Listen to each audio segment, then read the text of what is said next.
El transformador eléctrico. ¿Qué es un transformador eléctrico?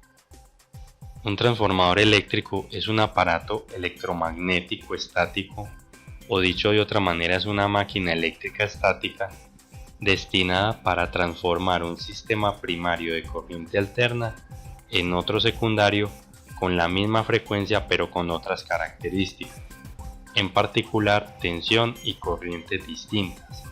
En otras palabras, un transformador es un dispositivo que cambia potencia eléctrica alterna de un nivel de voltaje a potencia eléctrica alterna a otro nivel de voltaje mediante la acción de un campo magnético. Es decir, el transformador es una máquina que tiene una entrada y una salida de potencia, dada por tensión y corriente. En la entrada tiene una tensión determinada que a su vez tiene asociada una corriente, y en la salida se tiene una tensión 2 que a su vez tiene asociada una corriente 2. La corriente depende de la carga que se le conecte al transformador. Normalmente estas magnitudes de tensión y corriente a la entrada y a la salida son diferentes, pero la frecuencia de la tensión y de la corriente de entrada es igual a la frecuencia de la tensión y de la corriente de salida. ¿Cómo funciona un transformador eléctrico? Para entender cómo funciona un transformador eléctrico se debe entender lo siguiente. Primero, la ley de inducción de Faraday y segundo, la ley de Lenz. La ley de inducción de Faraday. La ley de inducción de Faraday dice que la fuerza electromotriz conocida como Fn en un circuito es igual al negativo de la velocidad con que cambia con el tiempo el flujo magnético a través del circuito.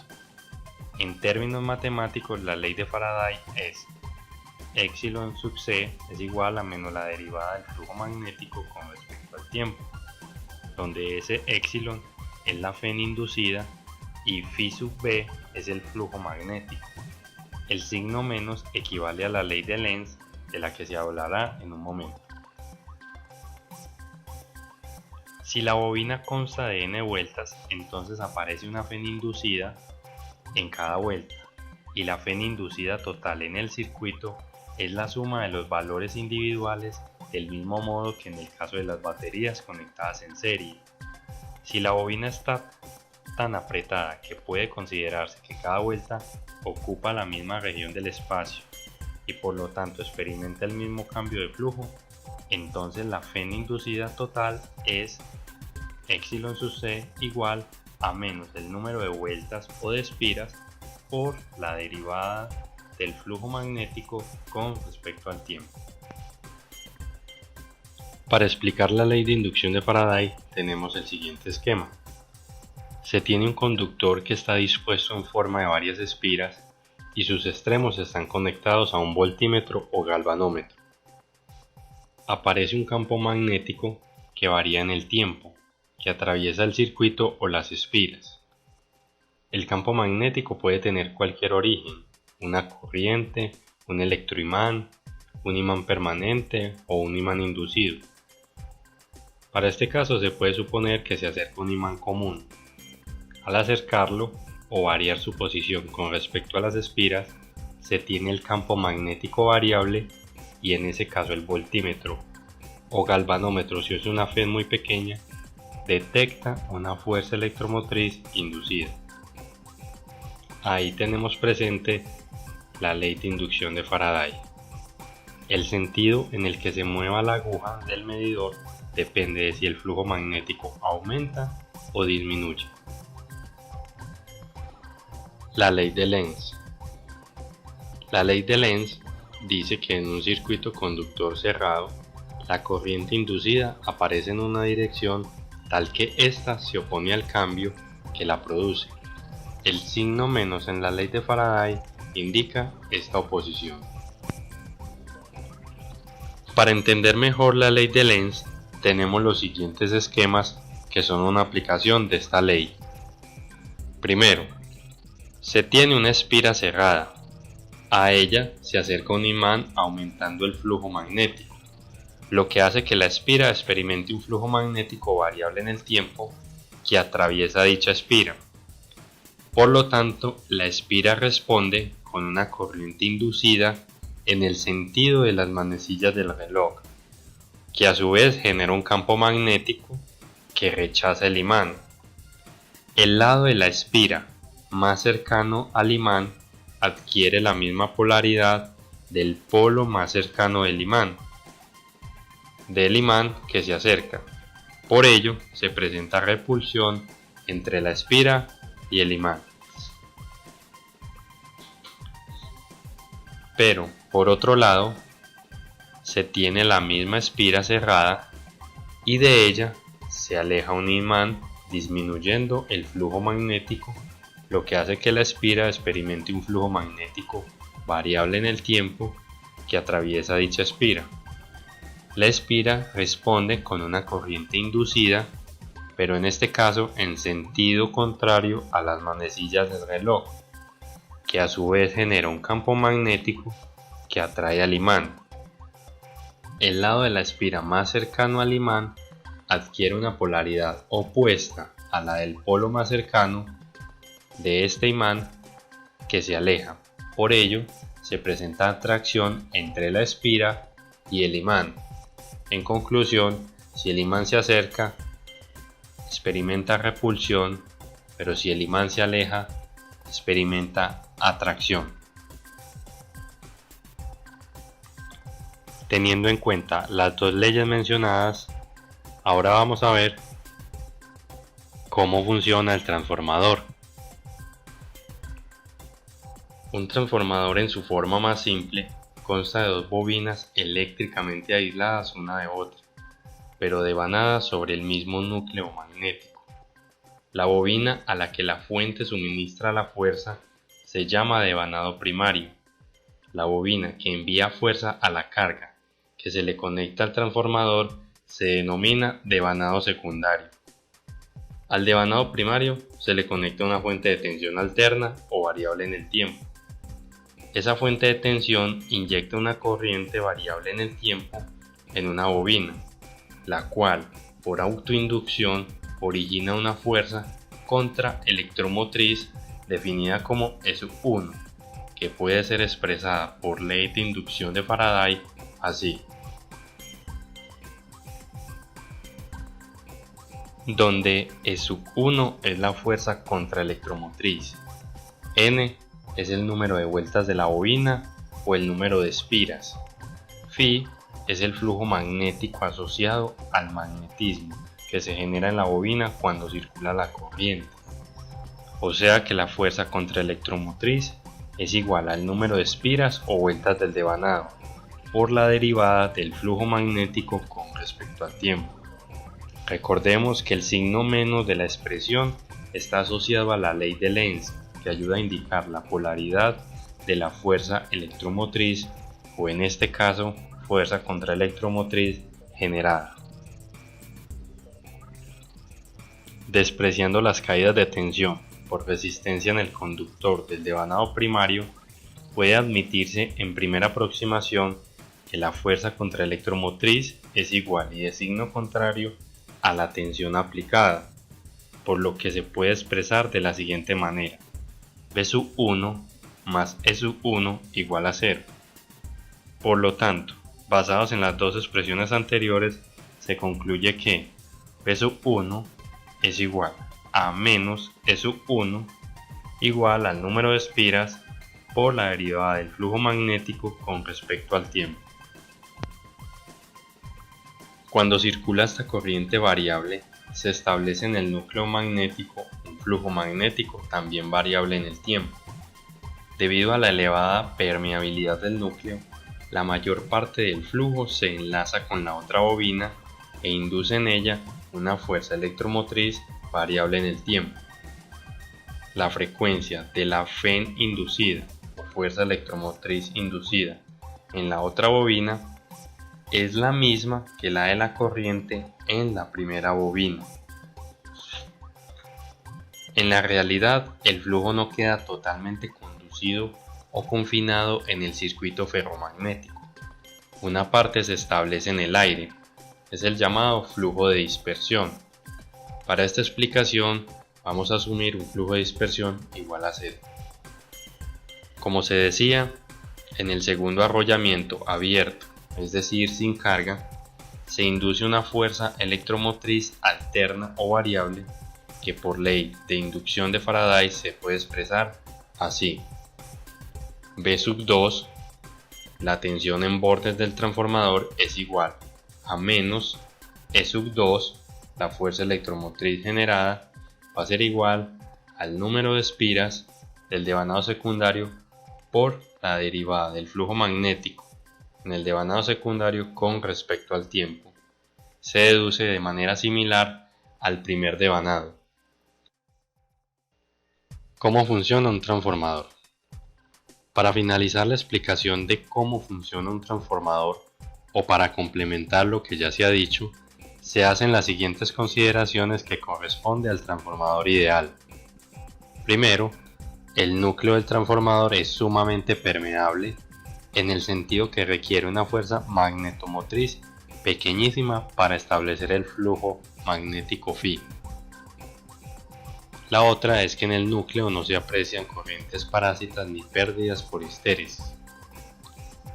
La tercera, todo el flujo está restringido a circular dentro del núcleo, que es lo que se mencionaba anteriormente al decir que el flujo de dispersión se consideraba como 0. Y finalmente se toma que la resistencia de cada devanado es despreciable, que también se mencionó anteriormente.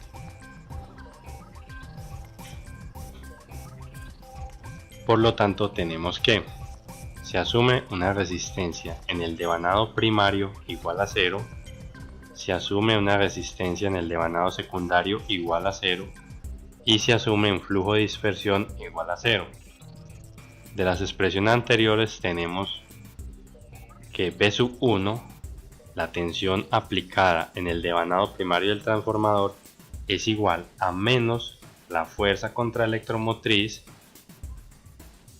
vista como E1 igual a N1, que es el número de espiras en el primer devanado, por la derivada del flujo magnético en ese primer devanado con respecto al tiempo. Esa primera expresión la definimos como la ecuación 1. Y para el devanado secundario tenemos una tensión en bornes B2 igual a menos la fuerza electromotriz en el devanado secundario vista como E2 igual a N2, que es el número de espiras del devanado secundario, por la derivada del flujo magnético en el devanado secundario con respecto al tiempo. Esta segunda expresión la definimos como la ecuación 2. Por ser un transformador ideal, se tiene que el cambio del flujo magnético en el primer devanado es igual al cambio del flujo magnético en el segundo devanado. Se despeja la derivada del flujo con respecto al tiempo en la ecuación 1 y 2. De ahí obtenemos la ecuación 3 y obtenemos la ecuación 4. Como los flujos se asumen iguales, se igualan las ecuaciones 3 y 4, llegando a esta expresión. Expresando mejor la ecuación, tenemos esta expresión. Eliminando los signos negativos, llegamos a esta expresión y finalmente llegamos a esta expresión que la denominamos como la ecuación 5. Esta expresión establece que la relación entre las Fn inducidas primaria a secundaria es igual a la relación entre el número de vueltas del primario y del secundario. Es práctica común definir la relación entre las vueltas del primario al secundario como relación A o relación de transformación, es decir, n1 sobre n2 igual a A. Esta la tenemos como la ecuación 6. Entonces, por ejemplo, si la tensión del primario de un transformador es 7000 voltios, la tensión del secundario es 100 voltios, y utilizando las ecuaciones 5 y 6 tenemos lo siguiente. o sea que la relación de transformación es A igual a 70, en ese caso es un transformador reductor. Y si por el contrario la tensión en el primario es 100 voltios y la tensión en secundario es 7000 voltios, tenemos,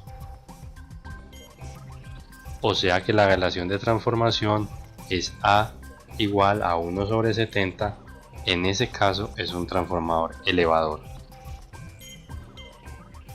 Ahora se supone que al segundo arrollamiento se le conecta una impedancia de carga Z sub C. Esto motiva una corriente I sub 2 alterna, por ser también variable o alterna, E sub 2 por la fuerza electromotriz en el devanado 2. La magnitud de I sub 2 depende de la impedancia de la carga. Sin embargo, la dirección de la corriente en el devanado secundario es tal que tiende a debilitar el flujo en el núcleo y a disminuir la FEN inducida en el primario. Para el transformador ideal, E sub 1 siempre debe ser igual a B sub 1. En otras palabras, el flujo en el núcleo siempre debe ser igual a su valor original sin carga. Con objeto de restablecer el flujo en el núcleo a su valor original sin carga, la fuente establece una corriente en el devanado primario. Como se supone un transformador ideal, entonces no hay pérdidas, por lo tanto se puede decir que la potencia que se inyecta en el devanado 1 es igual a la potencia que sale del devanado 2. De manera matemática es que la potencia 1 es igual a la potencia 2. Teniendo presente la expresión de potencia, se tiene que la corriente en el devanado primario por la tensión en el devanado primario es igual a la corriente del devanado secundario por la tensión en el devanado secundario. Organizando, obtenemos la ecuación 9, aplicando la ecuación 5 en 9, obtenemos la ecuación 10, finalmente tenemos la siguiente expresión y llegamos a la ecuación 11. Ecuación 11. Esta expresión establece que las corrientes primarias y secundarias se transforman en relación inversa al número de vuelta de los devanados. Vamos a hacer un análisis muy sencillo para entender el funcionamiento del transformador eléctrico. Asumimos que la tensión del primario del transformador es de 7620 voltios y que la tensión del secundario del transformador es de 220 voltios. Asumimos que se le conecta una carga resistiva de 10 ohmios en el secundario. Por ley de Ohm, teniendo la tensión 2 o tensión de la carga y la impedancia o resistencia de la carga, se determina la corriente de la carga, que es equivalente a la corriente por el secundario del transformador. Reemplazando en la ecuación 220 voltios y 10 ohmios, se obtiene una corriente 2 de 22 amperios. En este punto, con los valores de tensión y corriente del secundario del trafo, se puede calcular la potencia en el secundario. Reemplazando en la expresión 220 voltios y 22 amperios, se obtiene una potencia de 4840 vatios. Se asume un transformador ideal, es decir, sin pérdida, lo que implica que la potencia en el primario es igual a la potencia en el secundario, o potencia de salida. Por tanto, de la expresión de potencia en el primario, se tiene tensión y se tiene potencia. Por lo tanto, despejamos la corriente I sub 1, que tiene un valor de 0,6351 amperios. ¿Esos cálculos para qué? Veamos. Se tiene una tensión 1 de 7620 voltios y se tiene una tensión 2 de 220 voltios. Por lo tanto se concluye que disminuye de primario a secundario.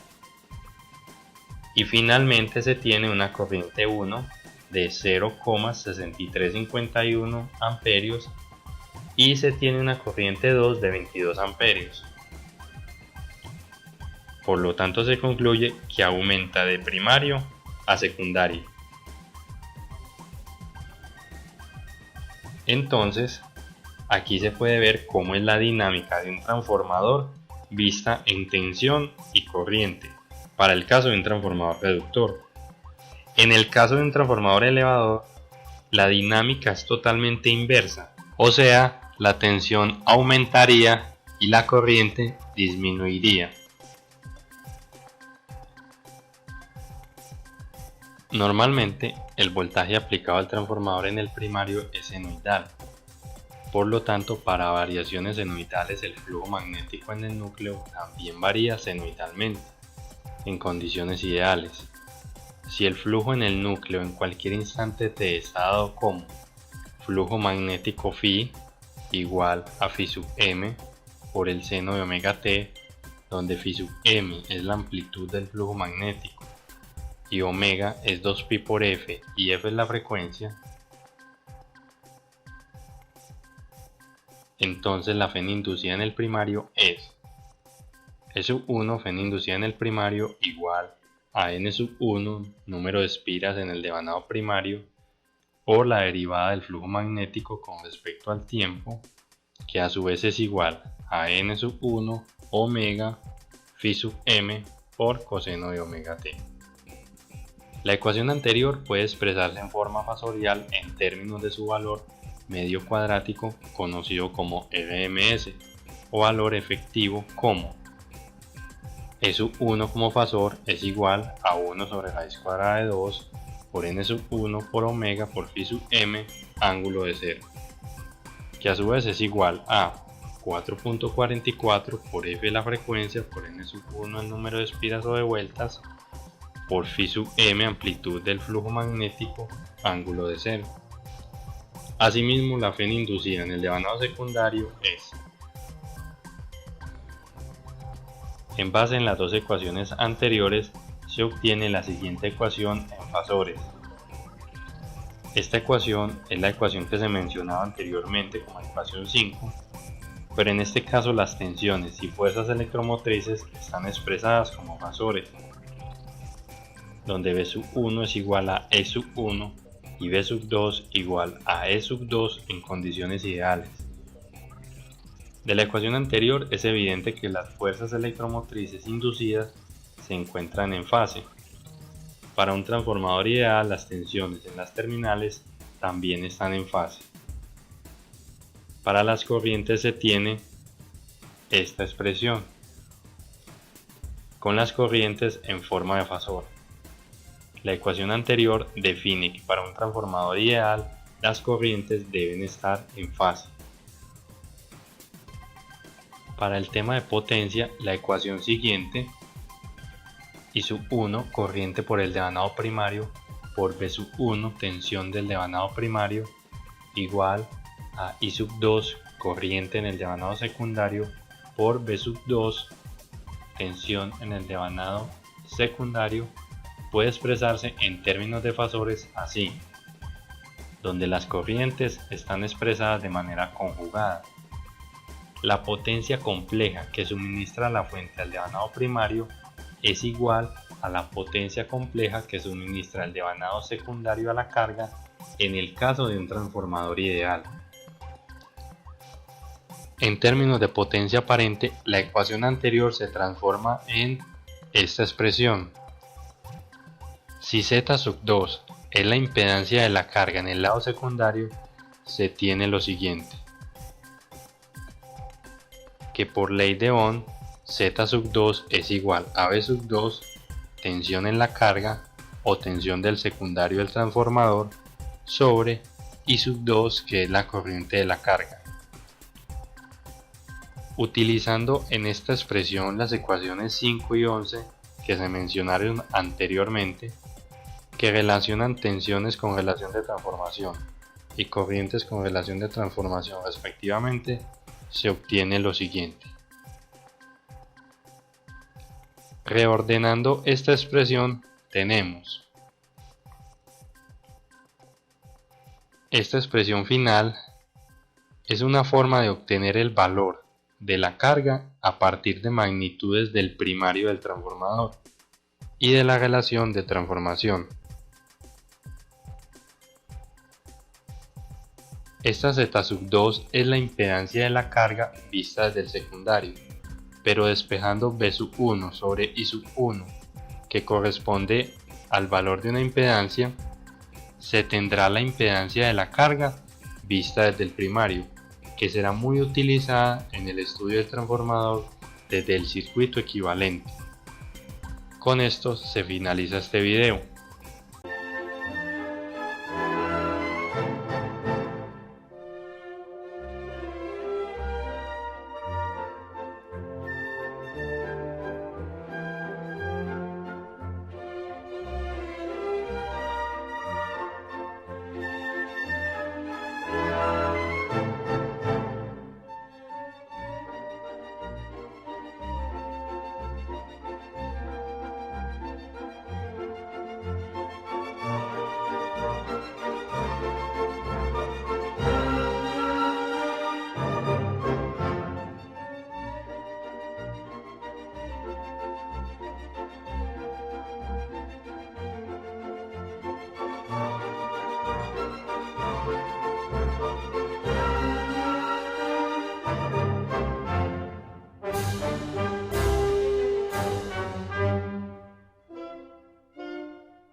Los transformadores son capaces de recibir corriente alterna a un voltaje y suministrarla a otro voltaje diferente.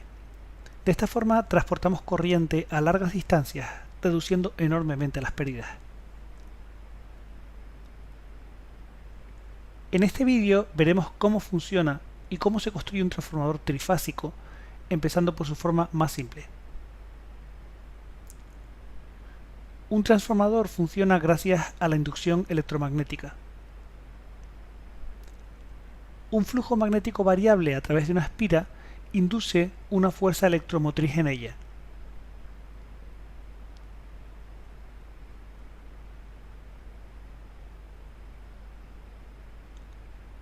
Una forma de disponer de un flujo magnético variable es pasar una corriente alterna a través de una bobina. Un conductor por el que pasa una corriente produce un campo magnético a su alrededor. El campo magnético producido por un arrollamiento será como se muestra aquí. Como la corriente varía por ser alterna, el campo magnético asociado a ella también cambia.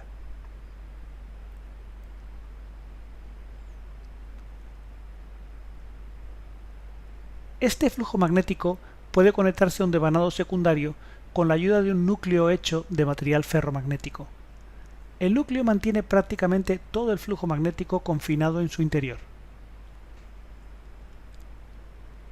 De nuevo, actúa la inducción, pues el campo magnético variable inducirá una fuerza electromotriz en el devanado secundario.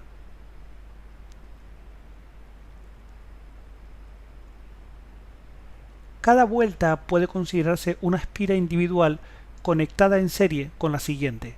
Por eso la fuerza electromotriz total será la suma de las fuerzas electromotrices individuales que se han inducido en cada vuelta.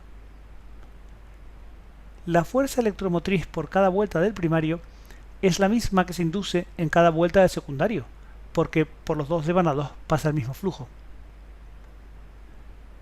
La fuerza electromotriz por cada vuelta del primario se relaciona con el voltaje aplicado, tal como se muestra. Como resultado, la fuerza inducida en el secundario se expresa así. Esto significa que podemos bajar el voltaje dándole menos vueltas al secundario que al primario. Y podemos subir la tensión con más vueltas en el secundario que en el primario. Como la energía se conserva, la potencia también lo va a hacer, así que las corrientes y tensiones del primario y del secundario siguen esta relación. A la relación entre el número de espiras del primario y del secundario se le llama relación de transformación. La tensión de cada bobina es aproximadamente equivalente a la fuerza electromotriz cambiada de signo.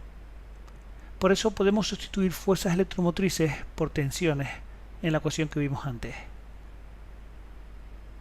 Recuerda además que como la potencia se conserva, es fácil obtener las intensidades de entrada y salida.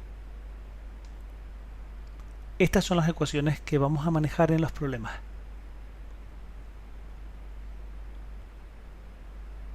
Los transformadores trifásicos usan 3 transformadores monofásicos como este. Además, en cada fase la configuración primario-secundario cambia un poco. Aquí los devanados primario y secundario se solapan. Sea primario o secundario, el arrollamiento de mayor voltaje va por fuera. Para el vídeo y responde cómo sabemos que el devanado rojo es el de mayor voltaje.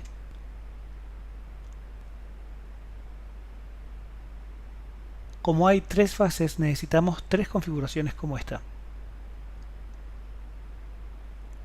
Los transformadores que manejan grandes potencias usan habitualmente un tipo de devanado conocido como arrollamiento en disco. Cada disco se conecta en serie con el siguiente. Se alternan conexiones por fuera y por dentro.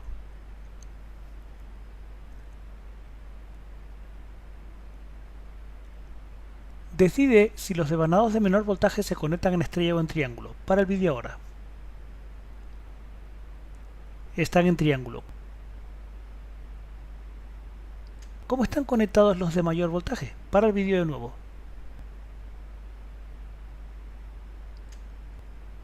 Están en estrella. Así se consigue una diferencia de voltaje todavía mayor. Concretamente, raíz de 3 veces mayor. Además, la conexión en estrella en la salida de un transformador elevador permite sacar no solamente los 3 cables de la fase, sino también un cuarto cable, el neutro. La carcasa del transformador se conecta a tierra. Para evitar un arco eléctrico o corriente de fuga en los puntos de salida y entrada de corriente, se usan aisladores eléctricos de alta eficiencia.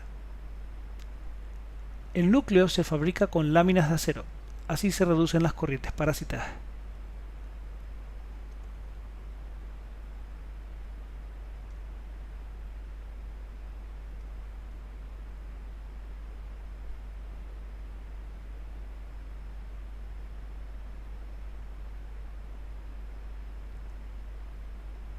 Como vimos, el bobinado de bajo voltaje se dispone normalmente por dentro. Como las máquinas rotativas, los transformadores tienen pérdidas del hierro, es decir, las debidas a los ciclos de histéresis y a las corrientes parásitas, y pérdidas del cobre por efecto Joule. Estas pérdidas producen calor. El transformador suele sumergirse en aceite refrigerante para disipar ese calor. El aceite disipa el calor por convección natural, ayudado por aletas de refrigeración.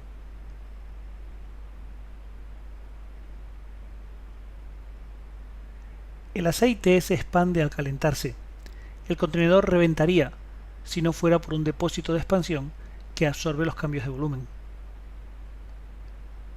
Como en cualquier máquina eléctrica, en un transformador existen dos tipos fundamentales de pérdidas, en el cobre y en el hierro.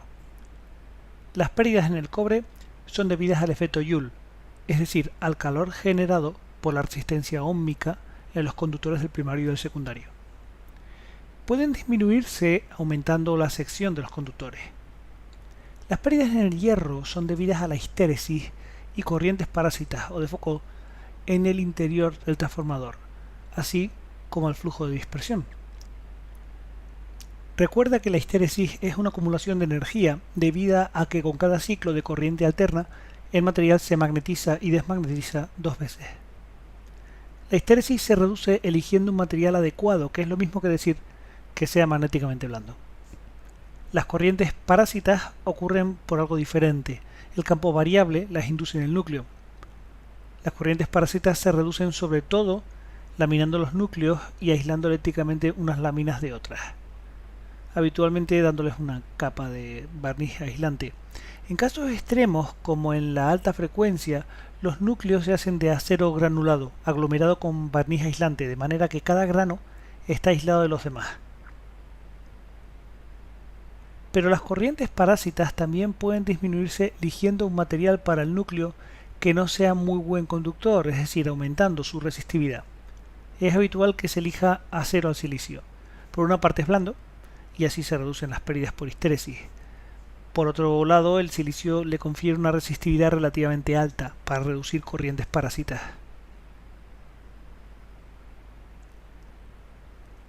Otra pérdida que tenemos que considerar es el flujo magnético de dispersión.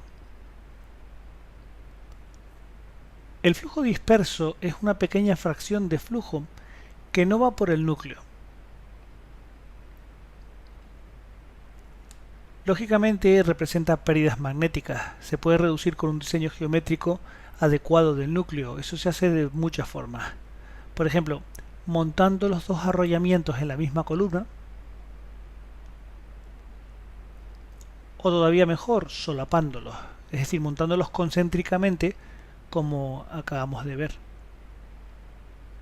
También puede redondearse las esquinas del núcleo.